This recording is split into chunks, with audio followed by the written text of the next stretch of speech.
Hey, what is up, people of the internet? I am back with another video, and today we will be talking about something quite nifty. We are going to talk about maybe the unsung hero, maybe the most underrated, underappreciated lens in Canon's current lineup of lenses.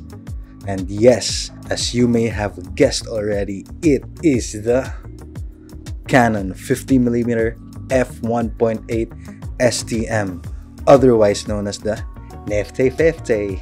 So first, STM. What does STM mean?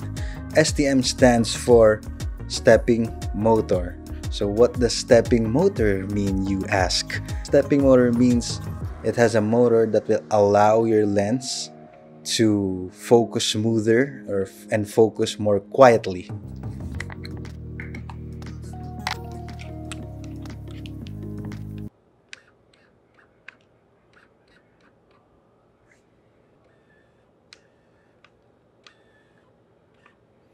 Yup, that's quite quiet indeed. So unlike its predecessors, it has the STM, as the older 50mm lenses have USM, that stands for ultrasonic motor. So these lenses are louder, it's slower to focus, but I have it because it's the only 50mm I have. But I have it because it's better for video, at least for the way I shoot. That slower focus for me is more useful when I make videos. Now this particular lens, I had this lens before, but this particular one is not mine. It's actually a good friend of mine. It's Arnix's lens. So he's been in one of my videos. So there's a card up there if you want to check that video out. So this lens is a lens that anyone should get. It's not only for beginners, pros can use it, hobbyists and beginners.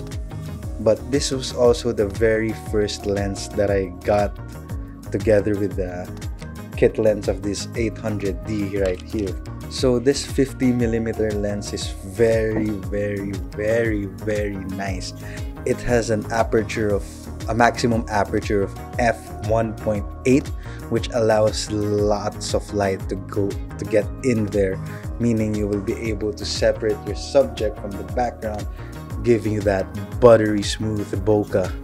And it has 7 aperture blades, so you know that the bokeh will look muy delicioso. So this lens, it's actually good for like portraits, capturing portraits, getting your subject isolated. Now what is the difference? Is there a difference in image quality between this f1.4 50mm and that f1.8 50mm? Let's see if there is a difference.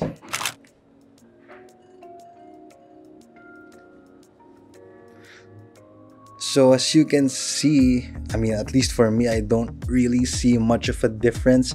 Again, I had this 1.8, I sold it.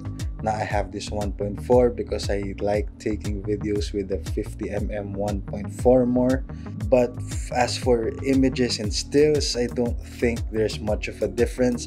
This will give you maybe more flexibility in low light because of the f1.4, but other than that, I don't see any big advantage between the two, except if you're shooting video and you like that smaller, slower focus. Okay, but there is a few drawbacks to this lens. First, it's completely plastic, but because it's completely plastic, it's so light. You can just leave it in your camera bag and it just sits there.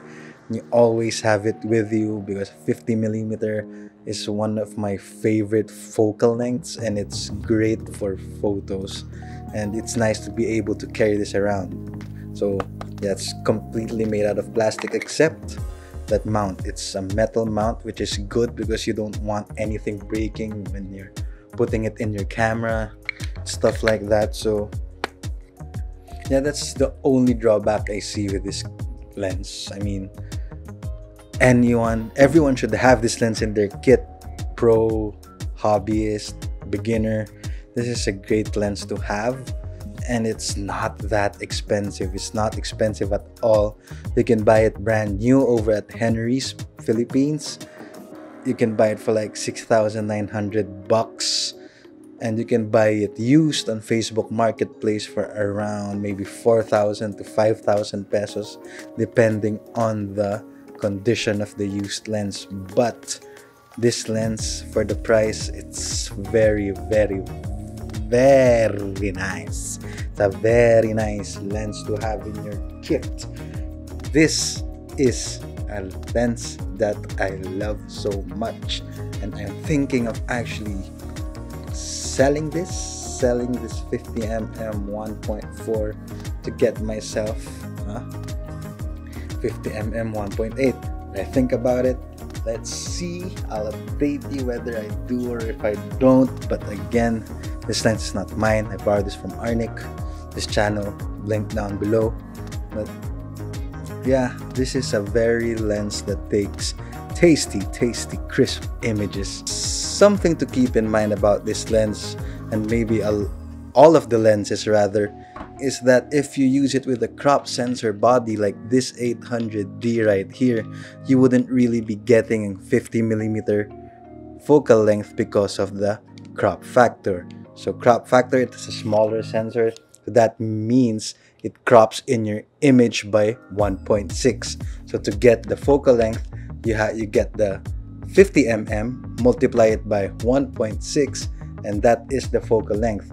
In this case, it's around I'm not a mathematician, so let me just grab my calculator.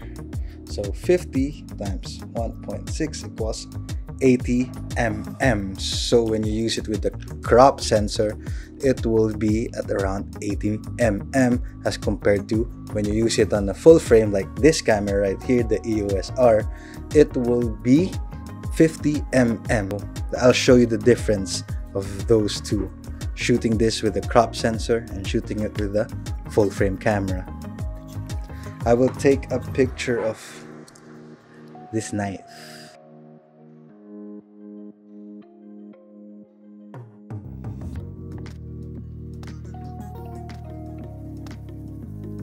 But again, that's something to keep in mind when you're getting this lens.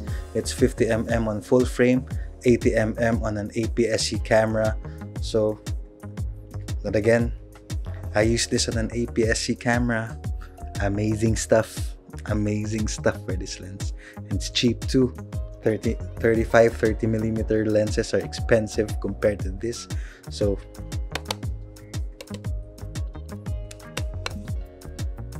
alright, so there you have it. That is the 50mm 1.8. If you agree with me that this is the unsung hero of the Canon lenses, or maybe it's the most underappreciated Canon lens out there, leave a comment down below, hit the like button, and if this is something that you're into, please subscribe to my channel, hit the bell so you're notified every time I have a new video. And right now, that's it for me. Peace!